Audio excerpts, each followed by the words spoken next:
con una imagen de Henry David Thoreau, vamos a partir con el estudio de los atributos de la personalidad. Estos atributos no tienen una definición legal, pero se entienden como características inherentes a cada persona por el solo hecho de serlo y que permiten identificarla y que puedan actuar al mismo tiempo en la vida jurídica.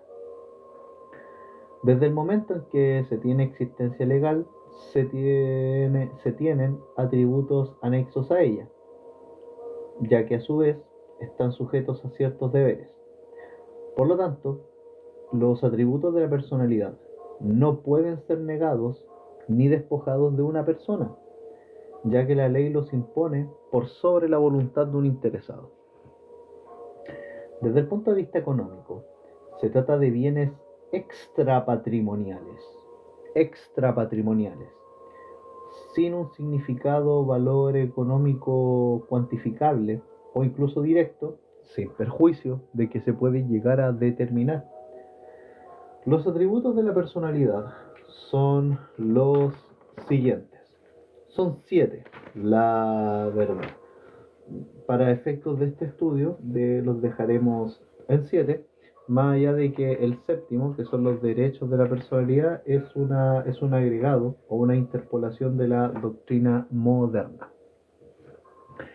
Los atributos de la personalidad son, primero, la nacionalidad, que tampoco tiene una definición legal, pero se entiende como el vínculo jurídico que une a una persona con el estado en el cual ésta nació. En doctrina se discute si efectivamente este es un atributo de la personalidad debido a su regulación en el derecho internacional e incluso a la situación de los apátridas, sin perjuicio de que los apátridas no deben existir, pero existen en la práctica. Por otro lado, tenemos el domicilio, que tiene definición legal y que se entiende como la residencia acompañada, real o presuntivamente, del ánimo de permanecer en ella.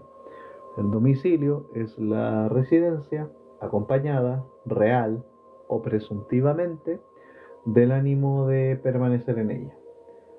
El nombre, según el artículo 58 bis del Código Civil, se define como aquel conjunto de palabras que sirve para identificar legalmente a una persona.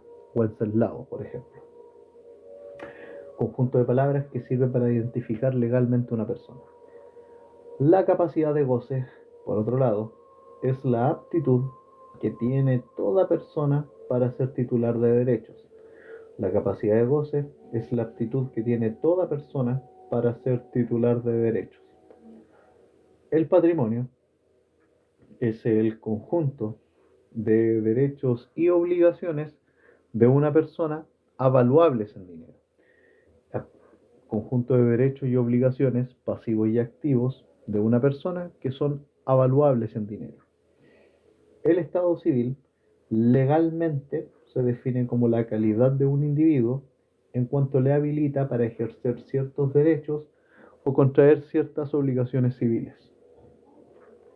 Y por último, tenemos los derechos de la personalidad, que según tendencias modernas, eh, vendrían siendo un atributo de la personalidad y se entienden como un conjunto de derechos que todo el ser humano tiene por el simple hecho de ser una persona y que están reconocidos tanto por la Constitución como por tratados internacionales. Las características comunes a los atributos de la personalidad son los siguientes. Características comunes a los atributos de la personalidad son las siguientes. Primero, es que son atributos de la personalidad, aunque esa es su naturaleza jurídica. Segundo, son incomerciables. Ustedes no pueden vender su nombre, su patrimonio o su estado civil, eso no se vende, son incomerciables. Son intransferibles. no se pueden transferir por una donación, etcétera, son intransmisibles, no se pueden transmitir por causa de muerte y son inembargables. No les pueden embargar los atributos de la personalidad porque son innatos a su persona. No les pueden embargar el nombre, por así decirlo. Vamos a partir con el estado civil. Que es uno de los atributos de la personalidad más importantes y que tiene un tratamiento un poquito más acabado, como lo es el domicilio. Ya los otros atributos como el nombre, todo lo demás también, pero este en particular tiene bastante importancia. Vamos con el estado civil. El estado civil es tratado en nuestro ordenamiento jurídico debido a que es relevante probarlo. Y la prueba del estado civil nosotros la encontramos en los artículos 304 y siguientes del Código Civil. La definición del artículo 304 del Código Civil señala que esta es la calidad de un individuo en cuanto la habilita para ejercer ciertos derechos o contraer ciertas obligaciones civiles, es que se asemeja más a una definición de capacidad que a una definición de estado civil. La doctrina define, por tanto, el estado civil de una manera más correcta de este modo, como la calidad permanente que ocupa un individuo en la sociedad derivada de sus relaciones de familia, atribuyéndole ciertos derechos e imponiéndole obligaciones. Entonces, la definición doctrinaria de estado civil es aquella calidad permanente que ocupa un individuo en una sociedad derivada de sus relaciones de familia, atribuyéndole derechos e imponiéndole obligaciones. Según el artículo 305 del Código Civil, son estados civiles, los estados civiles que considera el legislador son los siguientes: casado, separado judicialmente, divorciado, viudo, padre, madre, hijo. Además, se agrega, en virtud de la ley que crea el acuerdo de unión civil, el conviviente civil. El conviviente civil también es un estado civil, agregado por la ley que crea el acuerdo de unión civil.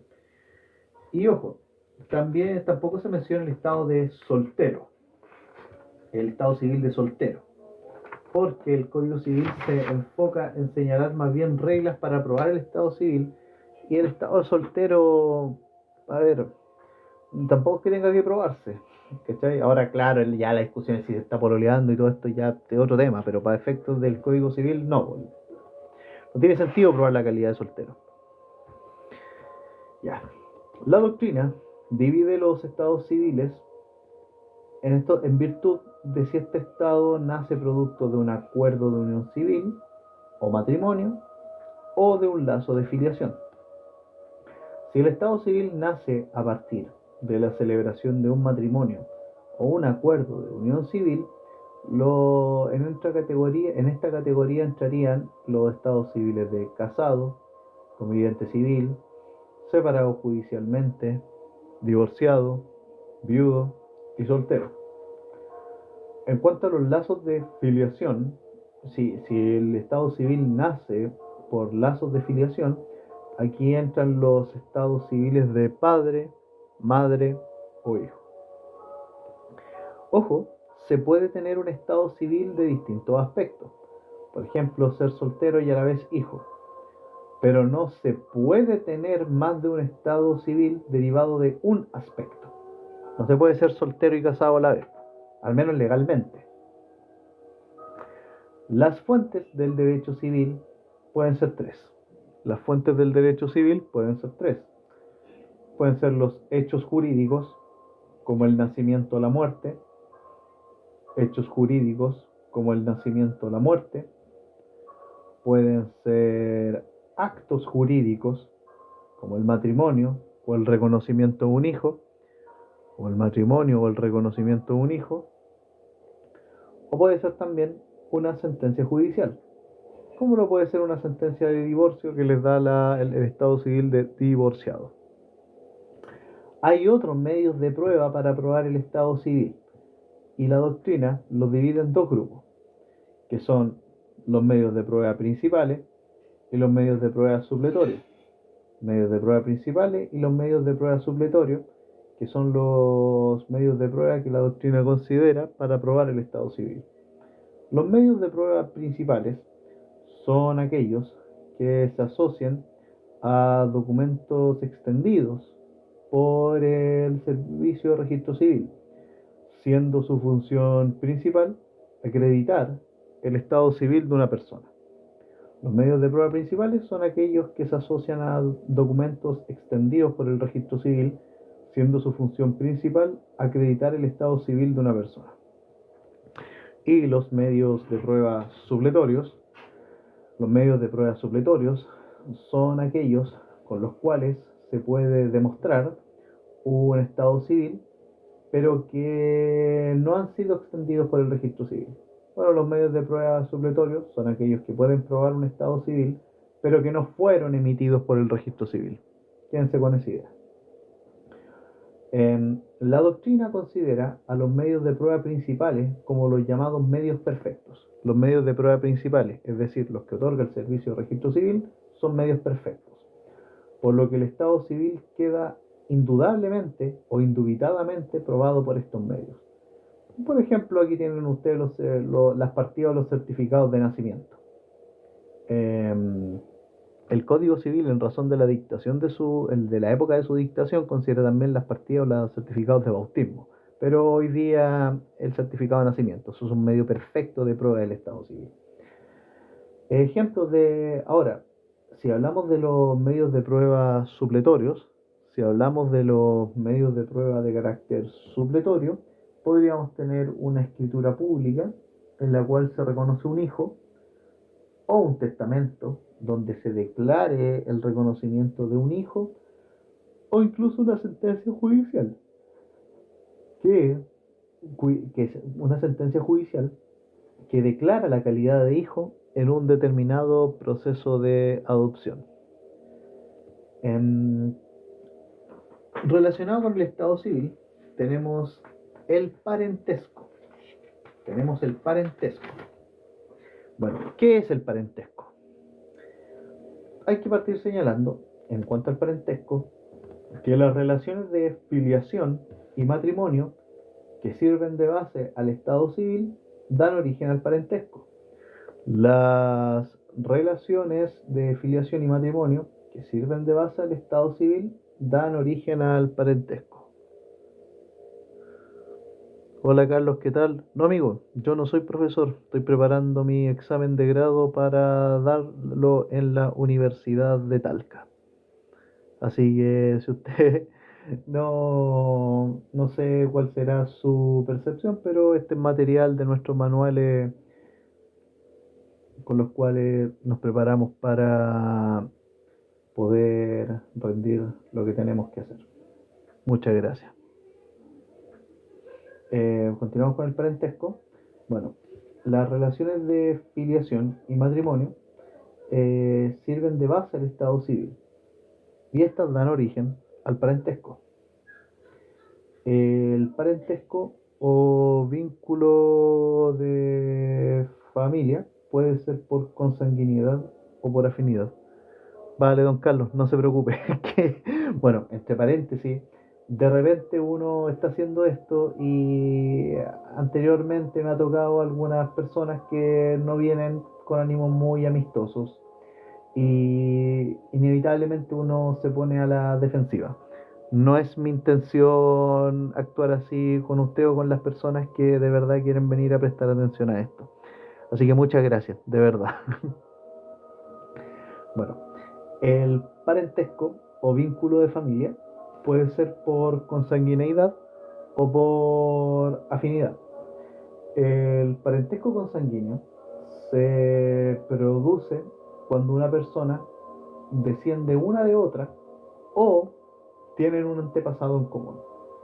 Y el parentesco por afinidad se produce entre una persona que está o ha estado casada con otra y los consanguíneos de esta. Por ejemplo, sus cuñados serían parientes por afinidad. El parentesco se distingue entre la línea y el grado. En cuanto a la línea, serían los parientes que descienden unos de otros, en línea recta, como pueden ser sus padres, o sus abuelos, o sus hijos, o sus nietos, o de un antepasado en común, como vendría siendo línea colateral, como podrían ser sus tíos o sus primos. Y en cuanto al grado, eh, se refiere más bien al número de generaciones que separan a los parientes, por así decirlo. Por ejemplo, primo en segundo grado, primo en tercer grado.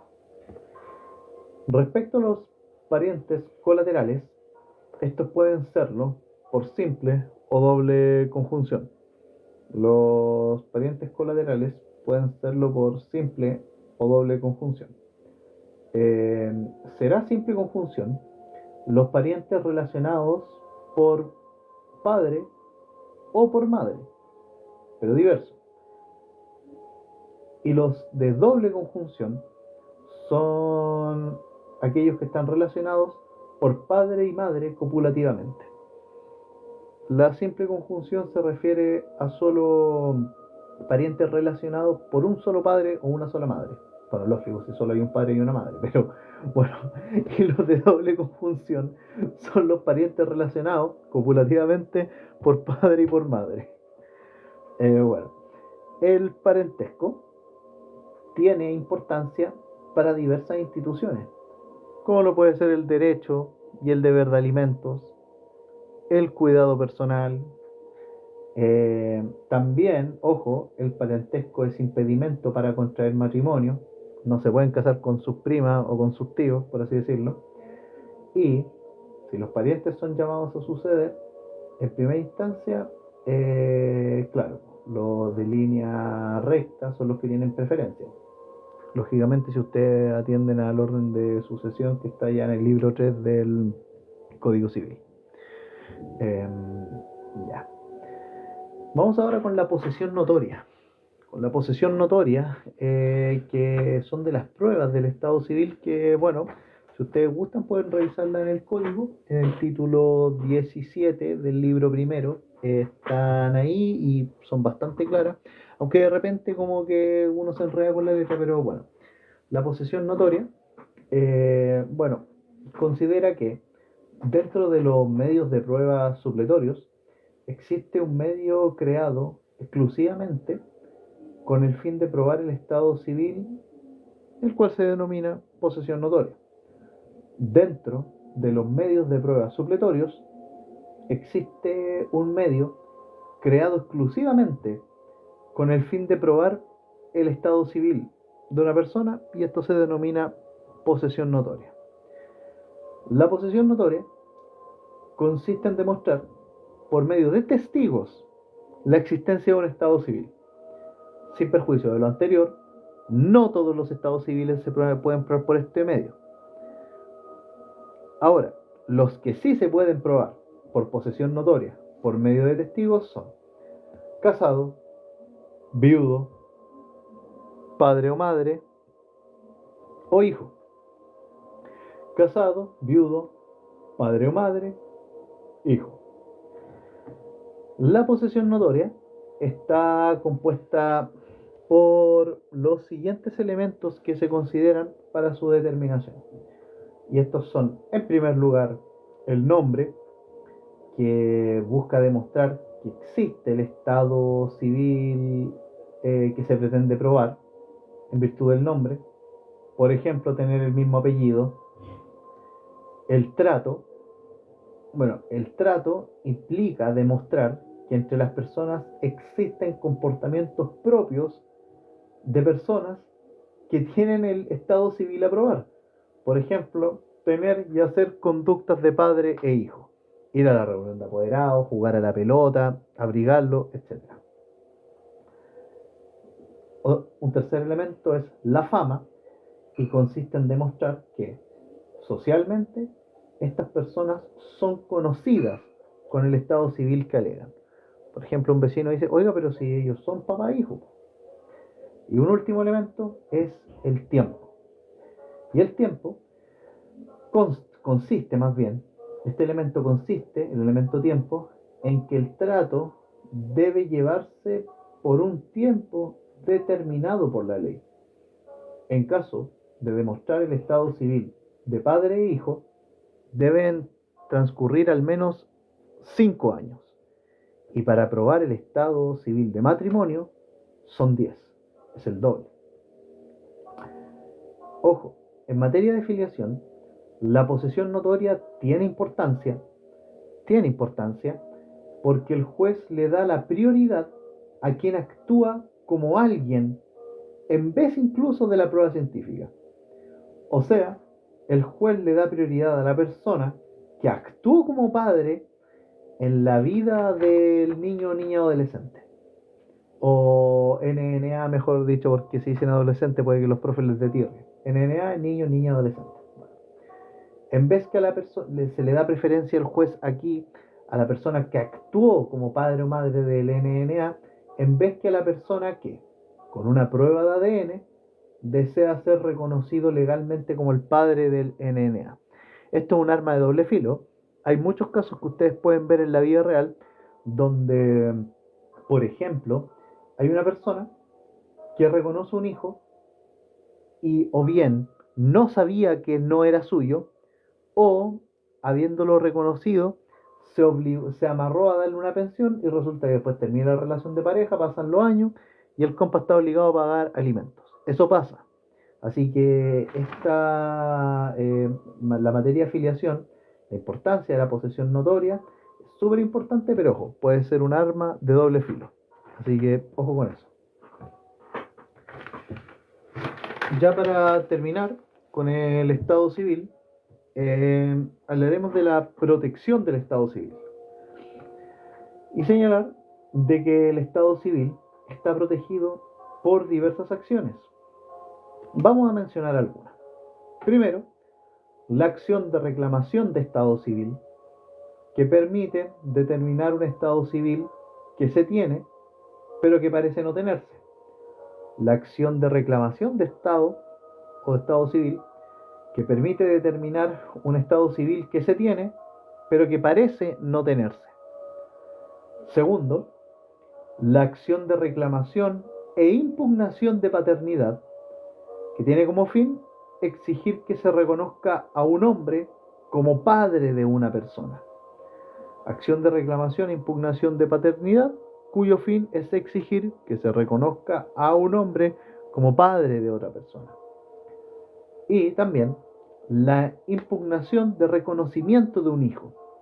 Acción de impugnación de reconocimiento de un hijo. Acción de impugnación de reconocimiento de un hijo que permite a una persona controvertir la relación filial que se encuentra reconocida. Por así decirlo, impugnar el vínculo que está formado.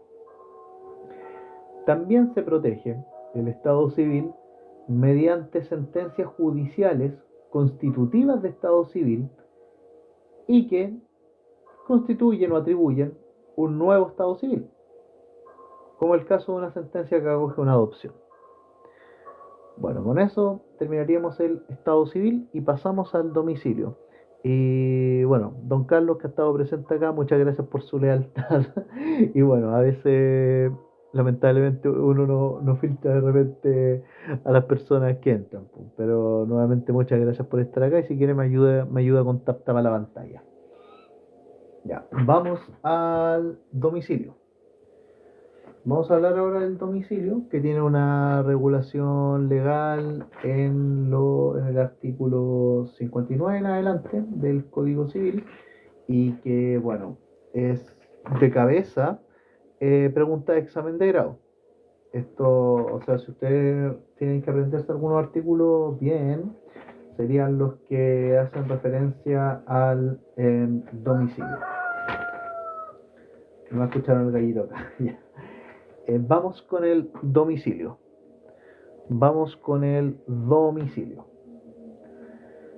Primero que todo, vamos con las características del domicilio. Eh, Son, aparte de las comunes a todo atributo de la personalidad, incomerciable, imprescriptible, intransferible, etcétera, tiene las siguientes. Primero, existe la posibilidad de la pluralidad de domicilios, que ustedes la pueden ver en el código.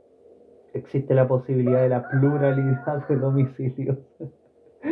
Eh, Segundo, toda persona tiene un domicilio. Toda persona tiene un domicilio. Y tercero, se puede cambiar de domicilio. Se puede cambiar de domicilio. Hola amigo Bisage Heu. Muchas gracias. Acto jurídico, la verdad es que pretendo ya mañana abordarlo. Es un ramo igual, no es pesado, pero sí hay que manejarlo con detalle. Eh, Mi consejo es que revisen para temas de acto jurídico el título 1, el título 2 e incluso el título 3 del libro cuarto del Código Civil. Homologuen la clasificación de los contratos con la clasificación del acto jurídico, entendiendo las diferencias que, por ejemplo, hay entre un acto jurídico unilateral y bilateral con un contrato unilateral y bilateral, que se puede confundir, pero hay una diferencia sutil, pero que la vamos a ver mañana, claro. Eh, y apréndanse también las normas sobre capacidad y todo lo que tiene que ver con error, fuerza y dolo. Manéjenlo bien, también todo lo que tenga que ver con objeto y causa. Son los requisitos de validez. El artículo 1444, manejarlo muy, muy bien. Porque ustedes verán que acto jurídico y obligaciones van de la mano. Los primeros 3 títulos del libro cuarto del Código Civil. Los primeros 3 títulos. Los que tienen que ver con, la clasificación de los contratos, los elementos de la esencia del contrato, claro, los vicios del consentimiento, las normas sobre capacidad y eso. Ya mañana cuando podamos revisarlo para que lo puedan tener presente. Manejando ustedes esos artículos, van a estar al otro lado, van a poder estar un poquito más tranquilos a la hora de entender todo este asunto. Todo el día, amigo. Por lo menos hasta las 3, hasta las 4 o 5 de la tarde voy a tratar de hacer hartos live. Harta materia, duran en promedio 1 hora. Para que puedan estar aquí y van a quedar todos disponibles en el canal de YouTube que se llama Justo y Debido Proceso. Ustedes pueden entrar a YouTube y ahí pueden suscribirse y tengo hartos videos más sobre los modos de extinguir las obligaciones. Y responsabilidad extracontractual. Y la próxima semana probablemente ya empecemos a hacer algunos live de procesal. Ya, continuemos con domicilio, con la propaganda. Sí, amigo, a YouTube. A YouTube están subidos. El canal se llama igual que este. La diferencia es que la foto perfil aparezco yo y no nuestro escudo nacional. Ya, continuemos con el domicilio. Bueno, sus características, aparte de las comunes a todo atributo de la personalidad, son, primero, que existe la posibilidad de la pluralidad de domicilio. Segundo, que toda persona tiene un domicilio. Y tercero, de que se puede cambiar de domicilio. El domicilio también se puede clasificar en virtud de diversos criterios. Bueno, primero, la primera clasificación de domicilio, en atención a los artículos 59 y 60 del Código Civil, lo podemos catalogar en domicilio político y domicilio civil. El domicilio político es el que se tiene dentro del Estado de Chile y el domicilio civil es el que se otorga para efectos civiles. Una segunda clasificación, más bien doctrinaria, es que el domicilio puede ser general o puede ser especial.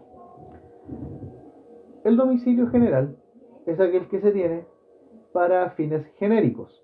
Por ejemplo, mi casa está donde está mi familia, mi oficina donde trabajo. y el domicilio especial, que se relaciona con el artículo 69 del Código Civil, que es el que se tiene para un determinado fin.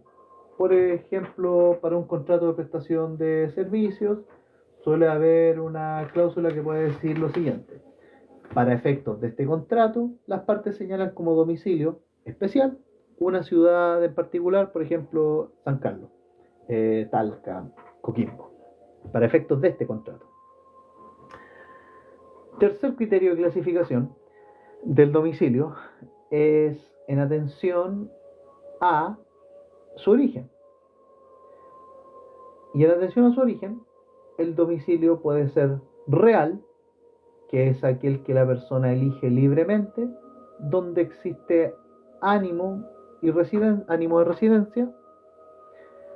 Segundo, puede ser un domicilio legal, que es aquel que señala la ley y que se subclasifica en domicilio legal por dependencia, donde viven los niños que siguen el domicilio de sus padres, o el domicilio legal por cargo que se tiene, que es un domicilio que se determina por la labor de una persona. Un ejemplo random es, por ejemplo, el domicilio que se le asigna a un obispo por la parroquia en la que presta sus servicios. Y en atención a su origen también, y mencionamos el domicilio real, que es el que la persona elige libremente, donde existe ánimo de residencia.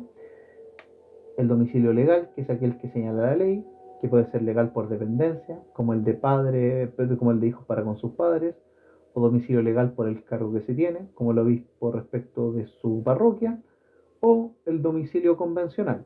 Y el domicilio convencional, que es el tercer domicilio, el tercer criterio o el tercer domicilio en atención a esta clasificación en torno a su origen.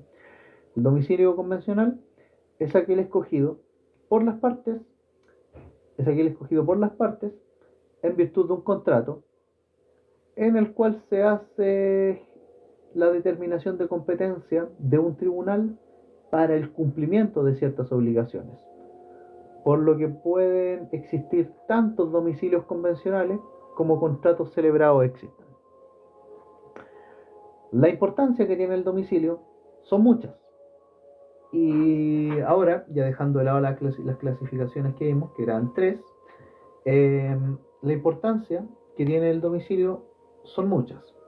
Y algunas de estas, las vamos a mencionar ahora, son las siguientes.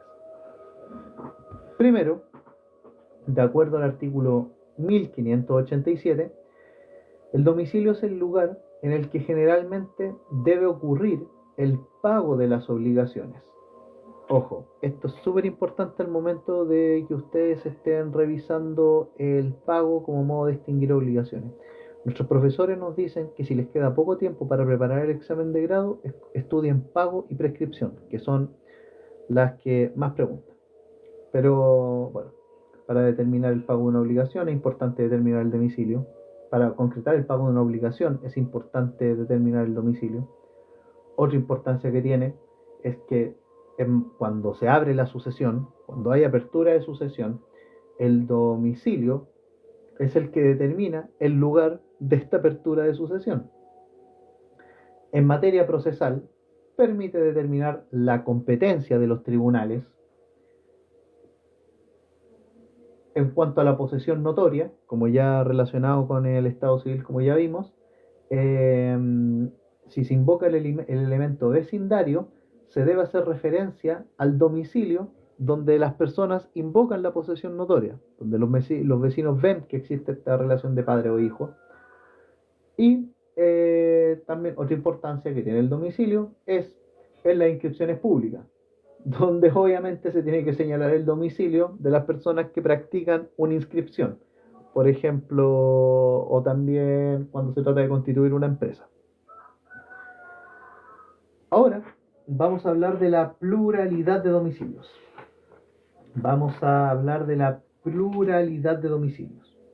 Es decir, es la posibilidad de que una persona pueda tener más de un domicilio. Esto fue muy innovador para la época en que se dictó el código. Ojo con eso.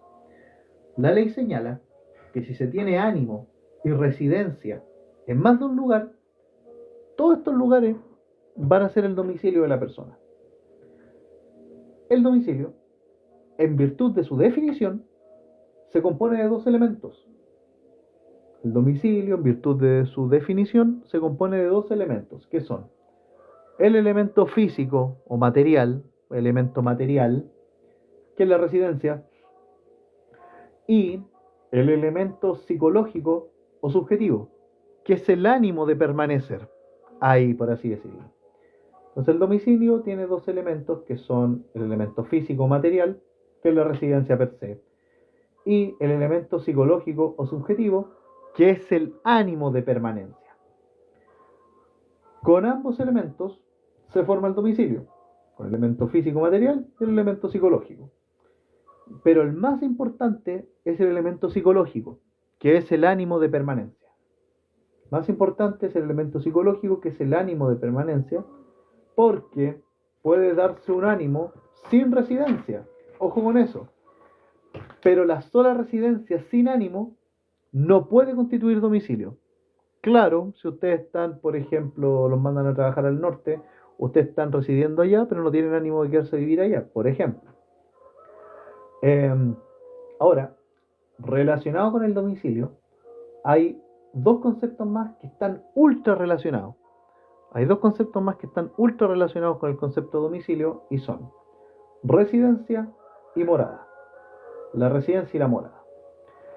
La residencia es el estar en un lugar determinado de manera continua sin pasar a ser perpetuo. Implica la idea de algo estabilizado, pero sin pasar a significar que la persona esté siempre en ese lugar.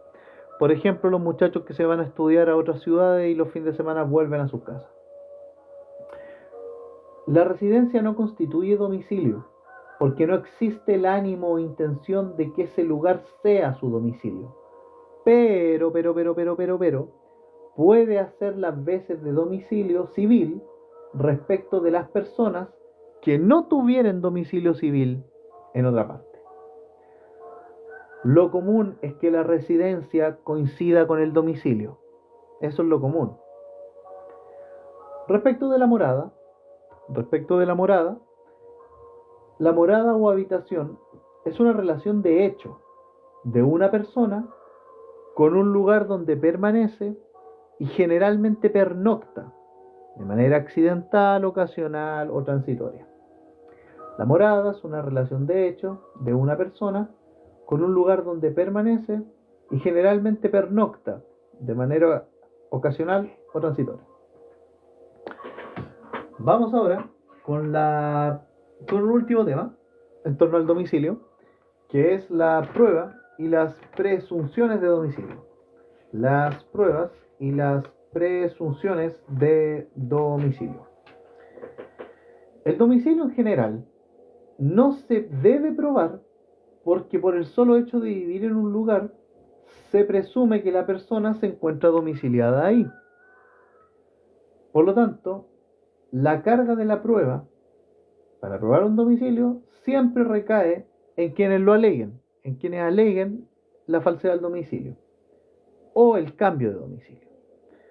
Probar el domicilio recae en aquellos que aleguen que el domicilio es falso o que hubo un cambio de domicilio.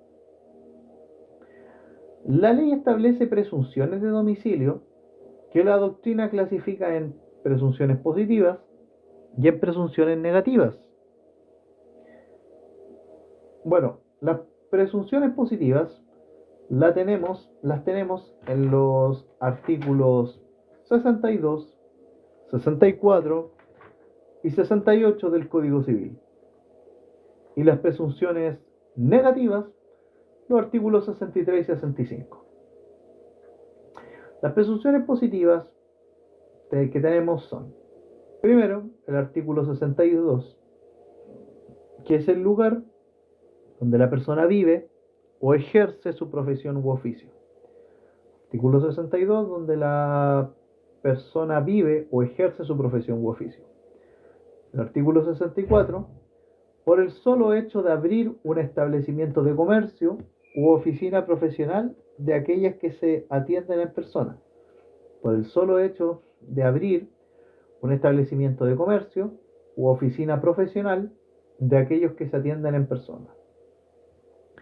Otra presunción positiva de domicilio es la del artículo 64, por el solo hecho de aceptar un cargo concejil. Según la doctrina, son todos los cargos de elección popular. Y otra presunción positiva es la del artículo 68 del Código Civil, cuando una persona tiene residencia, pero ningún ánimo de permanecer en ningún otro lugar. Esto, en este caso, la residencia pasa a ser domicilio. Por último, y ya para finalizar con el domicilio, tenemos las presunciones negativas del domicilio. Presunciones negativas del domicilio están señaladas en los artículos 63 y 65, 63 y 65 del Código Civil. La primera presunción negativa del artículo 63 del Código Civil señala de que no se presume como domicilio un lugar donde la persona reside, pero no tiene a su familia ni sus negocios. Y el artículo 65, otra presunción negativa, es que no se entiende cambio de domicilio por el simple hecho de residir en un lugar por mucho tiempo. ¿O no, papi Mickey? Y eso sería lo que podríamos hablar sobre domicilio. Vamos ahora a referirnos a nombre. Después quedaría capacidad de goce y patrimonio. Y con eso acá y derechos de la personalidad. Y con eso acabaríamos el análisis a los atributos de la personalidad, que es un tema que deberían manejar bien para efectos de examen de grado, si bien están haciendo o preparando alguna prueba o examen a futuro. Vamos a continuar con el nombre. Hola Caprice, ¿qué tal? Bienvenida. Vale, vamos a continuar con el nombre. El nombre es el conjunto de palabras que sirven para reconocer y determinar a una persona para efectos legales. O al menos algo así es el artículo 58 del 58 bis del Código Civil. Pueden revisarlo, pero es un conjunto de palabras que sirve para determinar a una persona para todos efectos legales. Ah, buenas tardes. Pero recuerden, yo no soy profe, pero muchas gracias. Ya, bueno, la principal función del nombre es individualizar a una persona en su vida social y jurídica. La principal función del nombre es individualizar a una persona, su vida social y jurídica. El nombre se compone de dos elementos, el nomen y el cognomen. Ya, pero al español es el pronombre, que es el nombre per se. Por ejemplo, Javiera, Caprice, Gabriel, Mónica, etc. El pronombre. Y los apellidos, que es también llamado el nombre patronímico o el nombre de la familia. O el cognomen, por así decirlo. El nomen y el cognomen. Que vendrían siendo sus apellidos, pues, muchachos. El código no reglamenta el nombre. Y de hecho, en nuestro país no hay nombres prohibidos. Así que esa lista que de repente ustedes ven en internet como, no sé, por nombres prohibidos como Aquiles Castro o ese tipo de cosas no existe. No es que haya una lista de nombres prohibidos. Lo que pasa es que se le otorga la facultad al oficial del registro civil para que, ¿cómo se llama este asunto? Se niegue a inscribir un nombre cuando éste estime que pueda vulnerar la honra de la persona, por ejemplo, o atentar contra el orden público o las buenas costumbres. Por ejemplo, no sé, un nombre feo que le pueden poner un hijo, bastard, ¿cachai? No, por poner un ejemplo extremo, pero El oficial del registro civil puede negarse a inscribir un nombre si considera que va a ser ofensivo para la persona o va a ser contra el orden público, la moral y las buenas costumbres. El nombre de pila es siempre escogido por los padres, mientras que el apellido depende de la afiliación. Ojo con eso. El nombre de la familia se adquiere por filiación. Por lo tanto, el hijo tiene el nombre que sus padres le asignen y aparte tiene el nombre patronímico o apellido formado por la unión del primer apellido de su padre y el primer apellido de su madre. Hola Brian, ¿qué tal? Sí, sí, bastante interesante, bastante interesante. Actualmente, con la ley 21.334 sobre la determinación del orden de los apellidos por acuerdo de los padres, es posible escoger el orden de los apellidos, lo cual no ocurría hasta antes del 2021, donde siempre imperaba el apellido paterno. Con esta ley hubo una reforma y hoy el artículo 58 ter del Código Civil determina y regula las situaciones derivadas del orden de este apellido.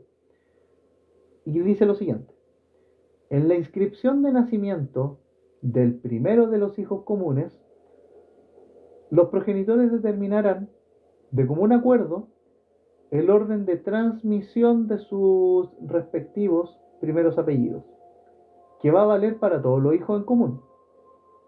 En caso de no haber acuerdo al momento de inscribir al primero de los hijos en común, se va a atender a la voluntad de que el orden de los apellidos sea determinado por sorteo por el oficial del registro civil. Bueno, un segundo. Ay, no. A ver, creo que hubo un problema técnico, gente.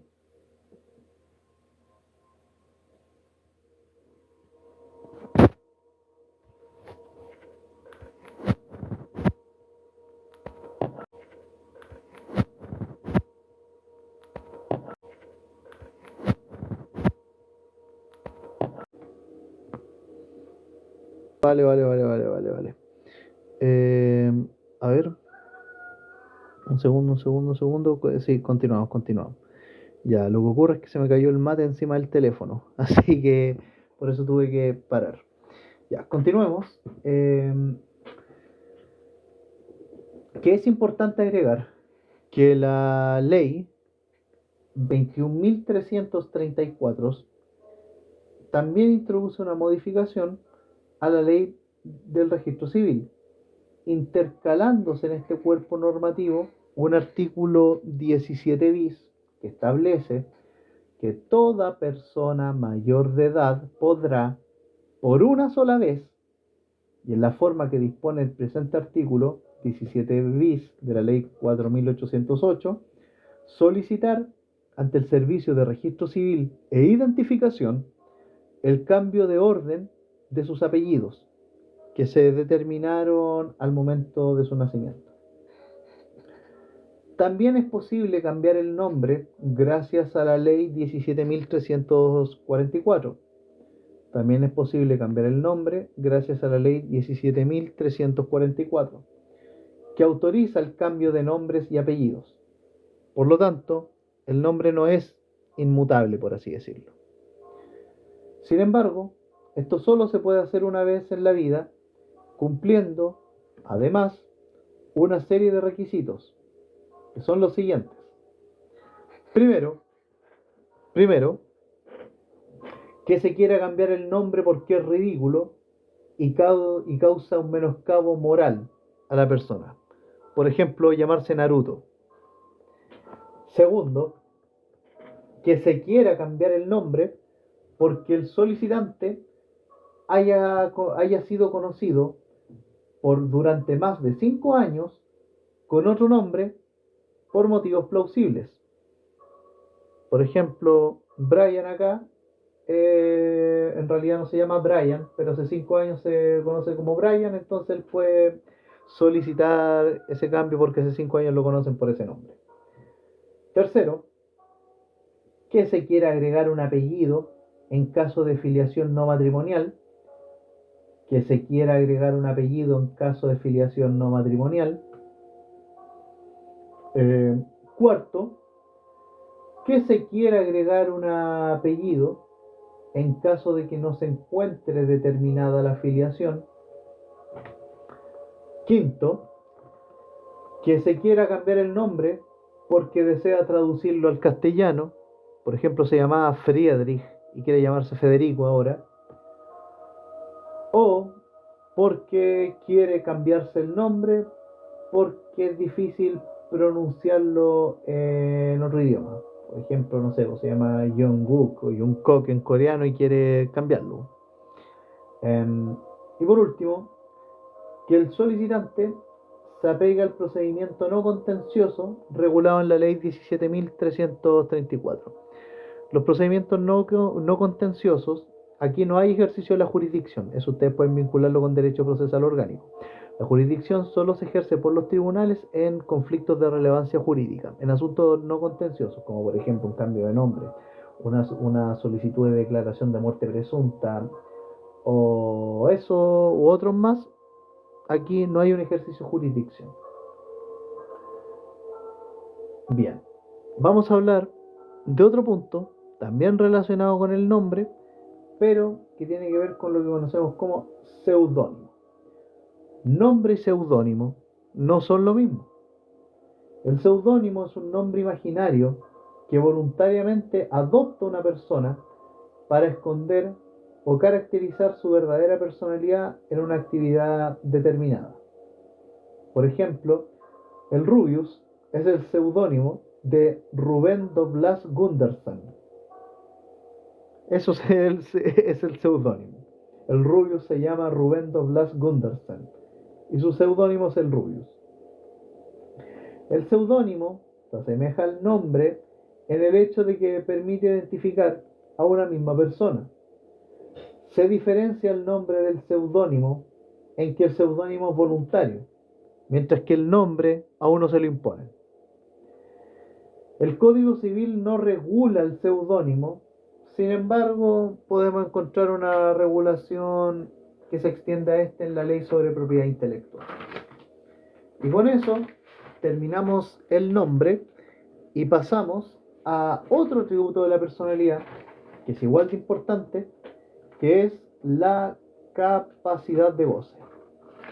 Después vamos al patrimonio y vamos a terminar con los derechos de la personalidad. La capacidad de goce es también un requisito de validez, si mal no recuerdo, es un requisito de validez de los actos jurídicos. Y eso tienen que considerarlo, es muy importante para el ramo que vamos a ver ya mañana. La capacidad de goce, bueno, desde el nacimiento, el ser humano puede ser titular de derechos ya que adquiere la personalidad. La posibilidad de ser titular de estos derechos es lo que se conoce como la capacidad de goce. La capacidad de goce ustedes la pueden definir como esta aptitud que otorga la ley para ejercer derechos inherentes a la persona. Pero aquí en la capacidad de goce hay que hacer también una distinción con la capacidad de ejercicio, que después la vamos a precisar. Tener capacidad de goce no, porque es posible que una persona no pueda ser un titular de derecho en particular, de un derecho en particular, perdón, pero aún así tenga capacidad de goce.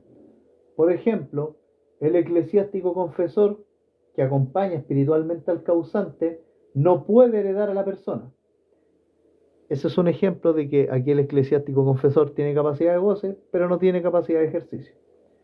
Lo mismo, un impúber tiene capacidad de gozar de derecho inherente a su persona, como derecho al nombre, derecho a la vida, pero no tiene la capacidad de ejercicio para efectuar contratos válidos. La regla general es la capacidad en las personas, según el artículo 1445 del Código Civil. La regla general es la capacidad. Por lo tanto, son las incapacidades las que establece la ley. Las incapacidades son la excepción. El legislador considera que hay ciertas personas que no tienen total capacidad de discernimiento para actuar en la vida jurídica. El artículo 1447 del Código Civil, el artículo 1447 del Código Civil establece los casos de incapacidad, estableciendo dos tipos de incapacidad de ejercicio: la incapacidad absoluta y la incapacidad relativa. La incapacidad absoluta se refiere a aquellas personas que no pueden actuar nunca personalmente en la vida jurídica. O sea, solo pueden actuar representados. E incapaces absolutos son los dementes, los impúberes, los sordos y sordos mudos que no pueden darse a entender claramente. Respecto a los dementes, precisar de que Andrés Bello no se ponía en la condición médica de demente, sino en aquella persona que estaba privada de razón. Y antiguamente la ley decía los sordos y sordomudos que no pueden darse a entender por escrito.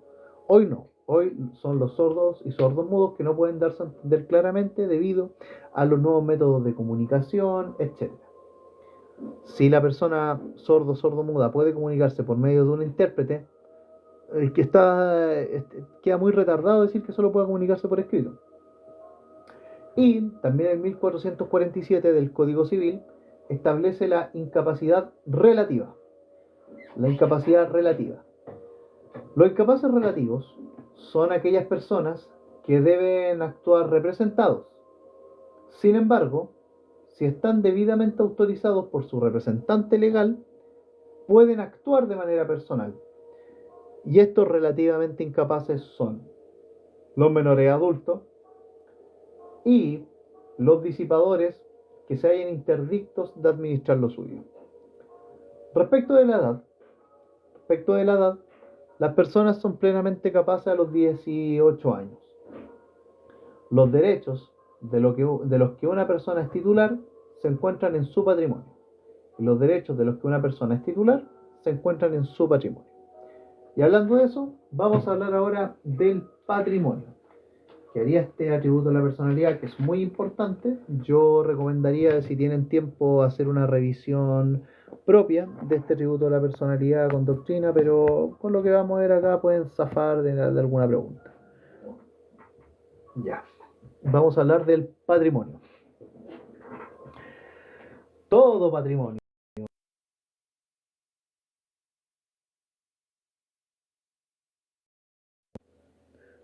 todo patrimonio, todo patrimonio está conformado por activos y pasivos, siendo los derechos los activos y las obligaciones los pasivos. Algunas características del patrimonio, aparte de las comunes a todos los demás atributos de la personalidad, que son incomerciables, intransferibles, imprescriptibles, etc., son los siguientes.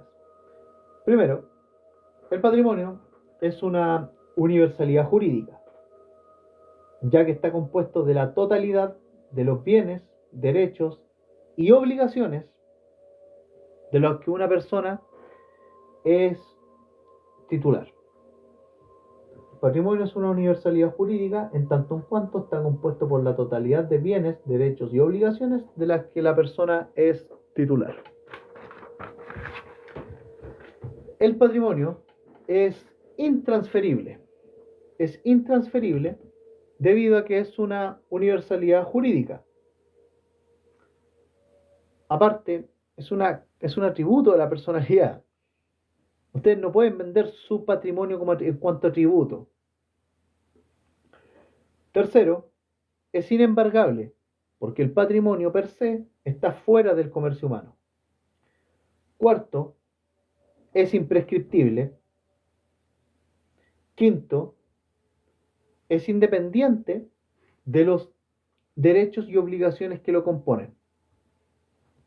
Sexto, es unitario. Todas las personas tienen un patrimonio por persona. Puede ser más grande, puede ser más chico, pero es uno solo. Séptimo, tiene activos y pasivos. Octavo, no necesita de un saldo positivo para existir. Al menos una persona natural tiene patrimonio a pesar de que no tenga bienes. Si está en la calle también tiene patrimonio. Los calcetines con los que esta persona se viste son parte de su patrimonio, por ejemplo. Y noveno, es que el patrimonio tiene su origen en la ley, al menos desde una mirada positivista. Ya si ustedes creen en el derecho natural es otra cosa. Pero tiene su origen en la ley por ser una universalidad jurídica, ya que los particulares no pueden crear universalidades jurídicas, al menos según esta corriente. Respecto del patrimonio, existen dos teorías que buscan analizar su naturaleza jurídica. Respecto del patrimonio, existen dos teorías que pretenden entender o explicar su naturaleza jurídica. Estas teorías son las siguientes. Primero, la teoría clásica sobre el patrimonio. La teoría clásica plantea que el patrimonio es un conjunto de activos y pasivos avaluables en dinero. Esta teoría clásica señala de que cada persona tiene un patrimonio, por lo que no puede haber un patrimonio sin una persona. Y tenemos una tendencia más moderna. La teoría moderna señala de que el patrimonio es un conjunto de derechos y obligaciones también avaluables en dinero, pero con la diferencia de que reconoce la posibilidad de que haya patrimonios sin personas, que se denominan patrimonios de afectación. ¿Cómo esto? Esta teoría moderna señala de que se podría sostener que la idea del patrimonio de afectación en nuestro ordenamiento jurídico está consagrada en la existencia de la sociedad conyugal, la cual no es una persona natural ni jurídica, la sociedad conyugal, pero tiene un patrimonio distinto al de los cónyuges.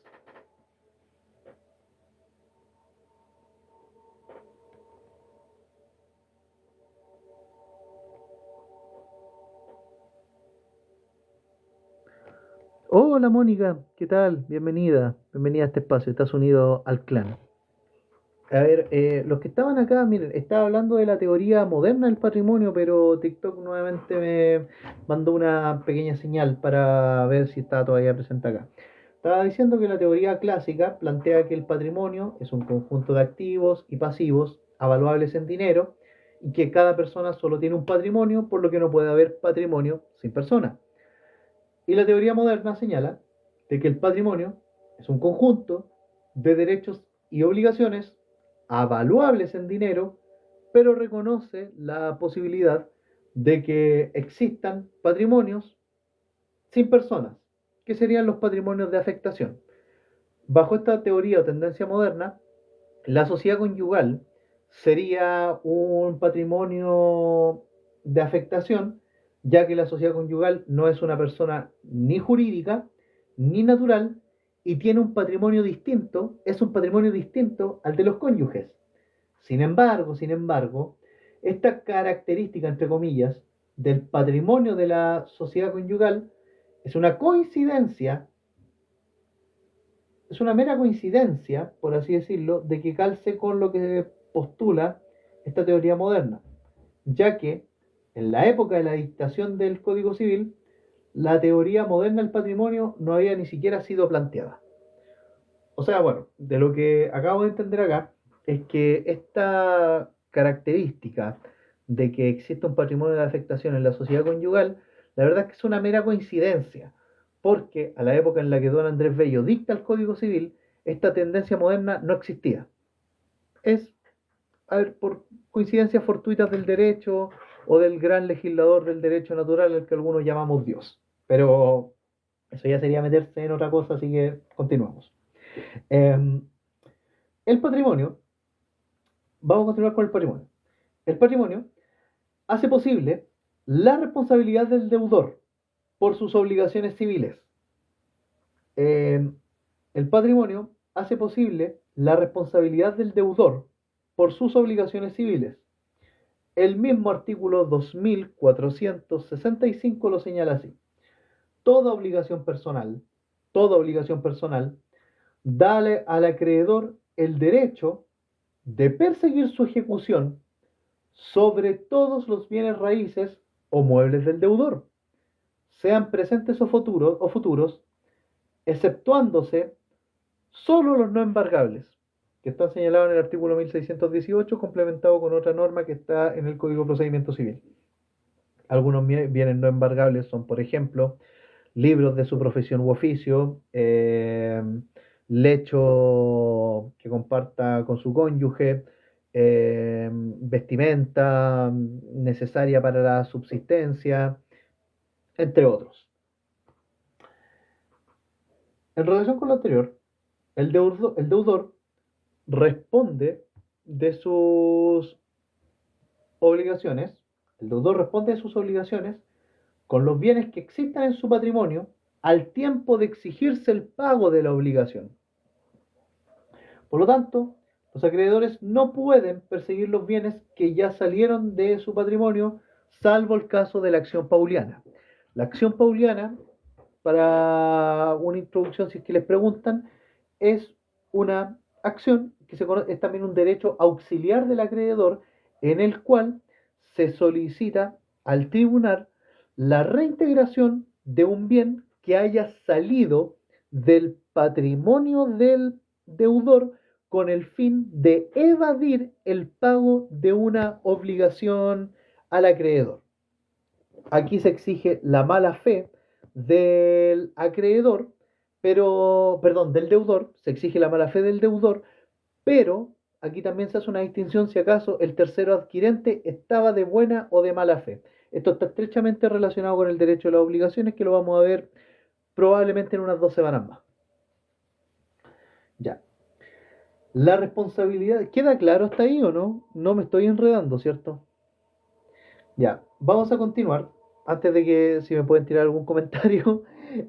Bueno, la responsabilidad del patrimonio se ejerce. Buena, gracias Mónica, muchas gracias. La responsabilidad del patrimonio se ejerce indistintamente, se ejerce de forma indistinta sobre los bienes que en este patrimonio se contengan, pero no sobre bienes determinados, salvo si hay garantías reales que permitan perseguir ese bien determinado porque está grabado. Esto incluye también los derechos personales o créditos. Ojo con eso. Los créditos personales también son embargables. Vamos con el último atributo de la personalidad, gente. Último atributo de la personalidad. Que son los derechos de la personalidad, que es más bien una creación doctrinaria moderna.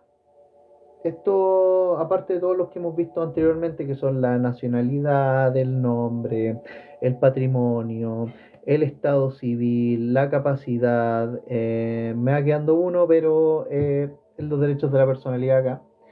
Bueno, los derechos de la personalidad, según tendencias modernas en la doctrina jurídica, estos derechos de la personalidad son un atributo de la personalidad. Esa sería su naturaleza jurídica.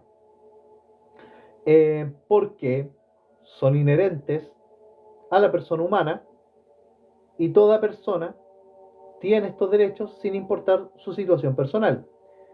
Algunos autores le llaman derechos políticos y estos están consagrados a nivel internacional o en nuestras propias constituciones. Los derechos de la personalidad se pueden clasificar en virtud de su contenido.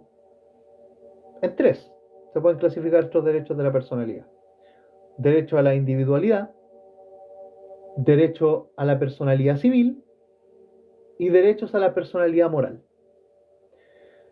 Los derechos a la individualidad son el derecho a la integridad física, que involucra el deber del Estado de proteger su vida e integridad corporal, artículo 19, numeral 1 de la Constitución Política de la República de Chile. Está el derecho a la libertad personal y a la seguridad individual, que está también en el artículo 19 de la Constitución Política, si mal no recuerdo, en el numeral 7. Sí, porque el numeral 6 habla de la libertad de conciencia. Ya. El derecho a la intimidad privada, que involucra el respeto a la protección y a la vida privada, junto con la inviolabilidad del hogar, e involucra también al derecho al honor, el artículo 19, numeral 4 de nuestra Constitución. Otro derecho a la individualidad es el derecho al secreto, que es el derecho que tiene una persona para que guarde silencio un tercero a quien se le ha confiado algo por razones profesionales. Es el secreto profesional, por así decirlo. Los derechos de la personalidad a la personalidad civil. Los derechos de la personalidad civil son, por ejemplo, el derecho al nombre, que es un derecho subjetivo que tiene una persona de usar su nombre y oponerse a la usurpación o uso indebido del mismo por parte de un tercero. Y el derecho al Estado civil, que el derecho al Estado civil es derecho a que no se usurpe, ni se oculte, ni se sustituya su estado civil en particular. Que nadie les quite a ustedes su calidad de hijo, padre o madre. Y por último, tenemos el derecho a la personalidad moral, que implica la protección al honor, reputación e incluso sus sentimientos. Esto a propósito de lo que vimos Caprice y Moni con el derecho de responsabilidad extracontractual sobre el daño moral. Los derechos de la personalidad moral implica protección al honor, reputación e incluso sus sentimientos. De hecho, ustedes recordarán que la definición de daño moral es toda afectación incluso a los bienes, patrimonio, derechos e incluso sensibilidad de la persona que sufre el daño o perjuicio. Definición estrictamente construida porque no tiene definición legal, pero nuestra jurisprudencia sí la considera. Bien, con eso terminamos la segunda parte de personas, son 3, la verdad es que quedaría la última, y es relativa a persona jurídica, que se encuentra regulada en el último título del libro primero del Código Civil, que ustedes pueden revisarla y pueden hacer comparaciones, pueden manejar ese título, darle nota, glosarlo, y les puede ir bastante bien para el momento de entenderlo. Eso sería, gente. Muchas gracias por estar acá y nada, pues, vamos a cargar un poco el teléfono y vamos a continuar con lo que tenemos que hacer. Se vienen muchos live, así que agradecido por la presencia de quienes están acá. Bendiciones. Nos vemos en un rato.